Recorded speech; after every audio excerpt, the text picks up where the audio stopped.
Towns, traders and craftsmen.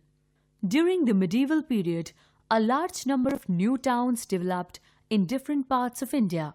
There were court towns, trading towns, pilgrimage centers, ports, and various other types of towns. Sometimes, many towns combined several functions. They were administrative centers, temple towns, as well as centers of commercial activities and craft production. Throughout history, they served as centers of culture and civilization. In this lesson, we shall study a variety of urban centers. Capital cities. Capital cities are the court towns and the official seat of the government in a political entity. During this period, a number of medieval Indian cities emerged.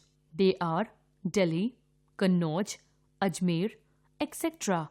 under the Rajputs, Badami and Ellora under the Pallavas, and Agra and Fatehpur Sikri under the Mughals. Nobles, officials, royal attendants, scholars, and artists settled in these cities to serve the rulers. Their needs created a demand for goods such as silk, fine ornaments, and decorative items. Large number of masons and sculptors were employed to build public places and monuments. All this led to rapid urbanization at these places. Pilgrimage centers. In the medieval period, many pilgrimage centers emerged. People believed that visiting these pilgrimage centers washed away all their sins. There were different pilgrimage centers for Hindus and Muslims. The temple authorities often received land grants in which they could collect taxes. They also received huge donations from devotees. Thus, temples like Somnath became storehouses of wealth. This wealth was used for performing elaborate rituals, organizing fairs and festivals. Large number of merchants, craftsmen, and other professionals settled in these areas around the temples. They catered to the needs of local residents and of visiting pilgrims. Since ancient times, towns developed at places of pilgrimage such as Prayag, Allahabad, Kashi, Varanasi, Vrindavan near Mathura, and Pushkar near Ajmer. Settlements also developed near the shrines of Sufi saints. For example, in Ajmer, settlements grew around the Dargah of Saint Khwaja Muinuddin Chishti. The town of Amritsar developed around the Sikh shrine Harmandir Sahib. The Hindus had 4 important religious sites, namely Kedarnath, Badrinath, Gangotri, and Yamunotri. These 4 places are together called Char Dham. It is believed that traveling to these places leads to moksha or release from the cycle of birth and rebirth. Similarly, in Muslims, Hajj is the pilgrimage to Makkah. Every Muslim is obliged to undertake a Hajj at least once in a lifetime. Commercial centers. Busy urban centers developed along important trade routes. Mughal Emperor Jahangir and his successors allowed European traders to establish trade settlements at various places including Surat, Masulipatam, and Calcutta, Kolkata. Sometimes a town developed out of a large village. Buyers and sellers gathered here to trade. The items of trade included saffron, spices, salt, horses, and cattle. Merchants had to pay taxes on their goods to local samantas or religious authorities. Among the fairs that are still famous are the ones held at Pushkar in Rajasthan and Sonpur in Bihar. Port towns. A port is a place where ships load and unload their goods. They are situated near the sea or ocean.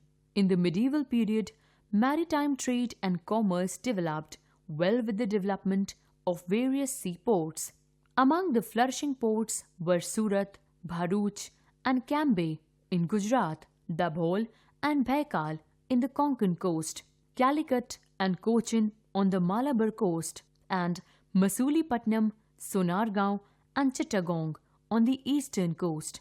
Mostly foreign traders settled in these ports.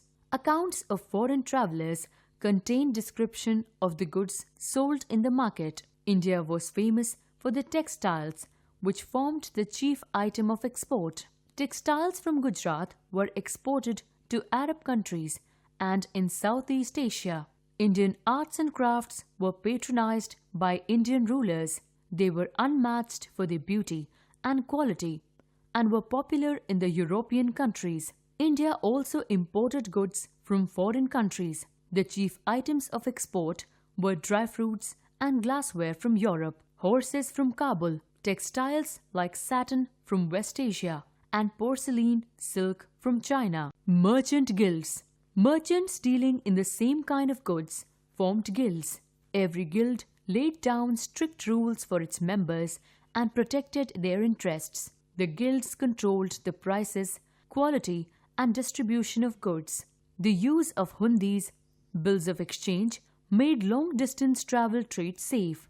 Before traveling to distant places, merchants would deposit money to sharafs, money changers, and receive hundis. After reaching their destination, the merchants received their money on producing the hundis. Hampi, a case study. Hampi was the capital city of Vijayanagar Empire, which lay on the banks of river Tungabhadra in Karnataka. Vijayanagar was the center of the largest and most powerful kingdoms of South India. It reached the peak of its glory under Raja Krishnadev Rai. Some of the foreign travelers who visited India during this period were Niccolo Conti from Italy, Abdur Razzaq from Persia, and Domingos Paes from Portugal.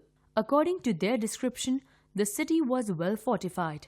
It was naturally protected by rocky ridges and the river Tungabhadra. The monolithic sculptures and monuments along the temples are attractive because of their excellent workmanship.